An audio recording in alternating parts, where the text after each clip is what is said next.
शिमला के रिज मैदान पर रविवार को महात्मा गांधी के शहीदी दिवस पर पहुंचे मुख्यमंत्री जयराम ठाकुर के कार्यक्रम में एक बुजुर्ग महिला रोती हुई पहुंच गई और मुख्यमंत्री से मिलने का प्रयास करने लगी, पर पुलिस कर्मियों ने उन्हें जाने से रोक दिया तो महिला जोर जोर से रोने लगी और नीचे लेट गई। किसी औरत का प्यारी का जुलूस निकालना ये कोई अच्छी बात नहीं तो क्या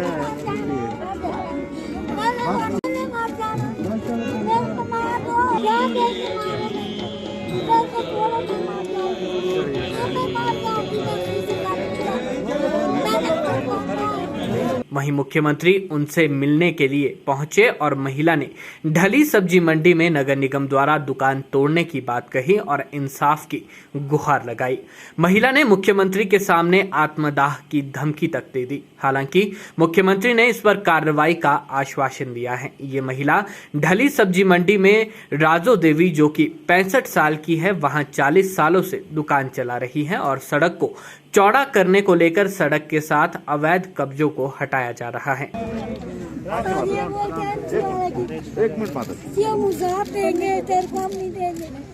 मेरा पहले घर तोड़ा और से दे रखा, जैसे गाय के उबरे होते पानी सब आ गया, सड़ गए मेरे कपड़े सारे। अब दुकान तोड़ रखी तो मैं रोजी की रोज की बीटू मैं घर से सब जानते 40 साल का कब्जा तोड़ा हुआ मेरा।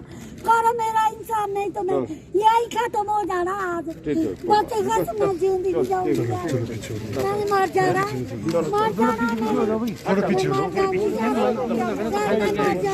वहीं राजो देवी के बेटे प्रदीप ने कहा कि 40 साल से यहां दुकान कर रहे हैं और यही रोजी रोटी का साधन है। इससे पूरा परिवार का पालन पोषण होता है, लेकिन 28 जनवरी को नगर निगम के अधिकारियों ने उनकी दुकान को तोड़ दिया, जबकि उन्हें इसकी सूचना तक नहीं दी गई। ऐसे में अब उन्हें परिवार का पालन पोषण कैसे करें, ये समझ नहीं आ रहा है। उन्होंने कहा कि मुख्यमंत्री को इस विषय पर अवगत करवाया गया है।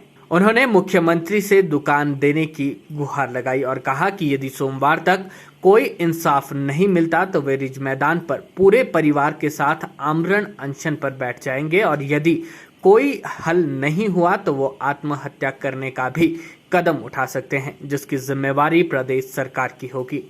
सर, मामला ये है कि अभी 28 तारीख को हम यहाँ पे नहीं थे, हमारी गैर मौजूदगी में हमारी दुकान तोड़ दी गई। 40 साल की पोजीशन है और सिर्फ हमारी ही तोड़ी गई।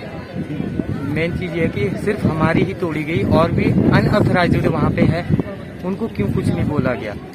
हमें ही सिर्फ वहाँ से तोड़ा गया है और वो भी गैर मौजूदगी में। जिस तरह से इन्होंने सामान इधर उधर फेंका है, क्या इनको ऐसा नहीं लगता है कि गरीब आदमी का उसमें पैसा लगा होगा।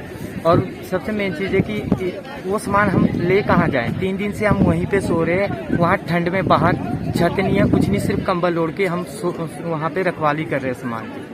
अब सरकार मुझे ये बताए कि हम जाएं तो जाएं कहाँ जाएं। रोजी रोटी वही थी, सिर्फ वही हमारी रोजी रोटी थी जिससे हमारा गुजर बसर हो रहा था।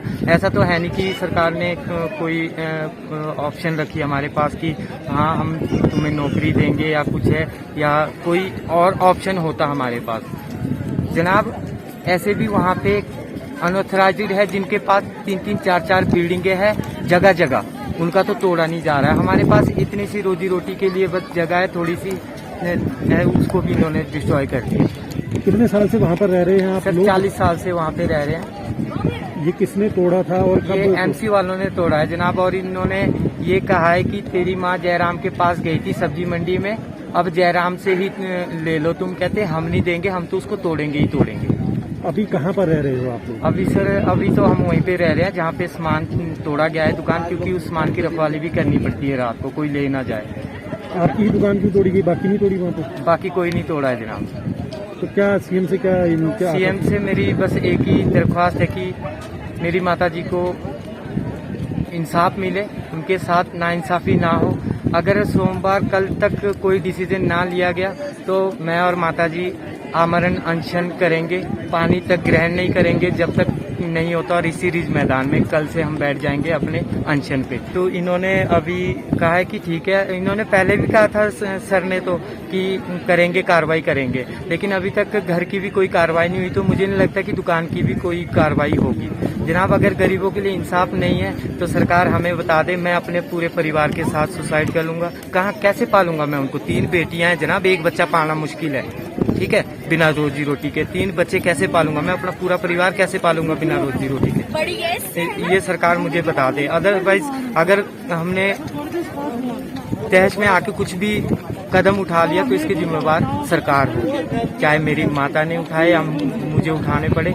तो जनाब जीने का तो कुछ बनता ही नहीं। इतने सालों की पोजीशन अगर जाती है, उम्र निकल जाती है 40 साल, कोई कम नहीं होती है 40 साल, ठीक है। 35 साल मेरी एज हो गई है, 35 साल तो मुझे भी पता है कि 35 साल कैसे हमने काटे हैं, ठीक है जनाब। तो और मीटर देखिए कैसे ले गए, क्या हमारी उसमें सिक्योरिटी नहीं जमा हुई है? अगर एमसी वालों को पता था कि वो हमने तोड़ना है तो उन्होंने जो एक फूड लाइसेंस बनता है 5 साल के लिए, इन्होंने वो पैसे डिपॉजिट क्यों करवाए हमारे से?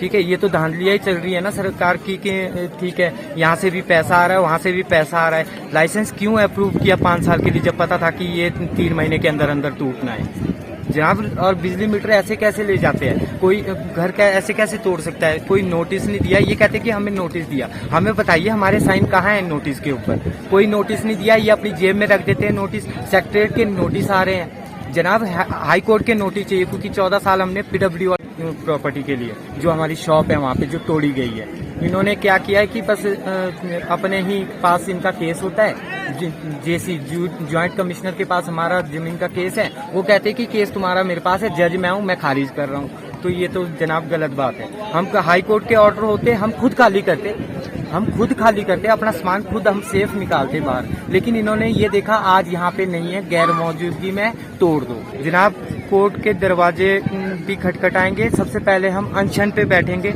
हमें कुछ नहीं करना है, हमें कुछ जीना ही नहीं है। हमें पहली बात है हमें जीना ही नहीं, क्योंकि हम परेशान हो चुके हैं। आप लोग मीडिया साक्षी इस बात के, घर पे आए थे मीडिया, घर के हालात देखे उन्होंने क्या किस तरह का घर बना के दिया है। तो फिर माताजी जयराम जी के पास सब्जी मंडी में भी गए थे, तो आप देखिए कितना टाइम निकल गया है। क्या आज तक सीएम साहब के कहने पे कोई कार्रवाई नहीं हुई?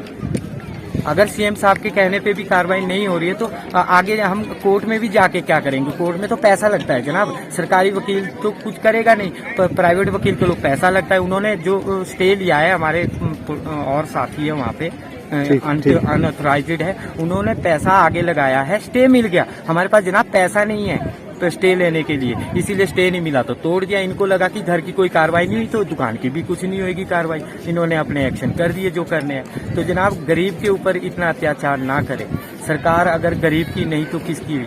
कानून अगर गरीब के लिए नहीं है तो सिर्फ किसके लिए है? कानून सबके लिए एक बराबर होने चाहिए, कार्रवाई सबके साथ होनी चाहिए कि गैर मौजूदगी में कैसे सामान डिस्ट्रॉय किया।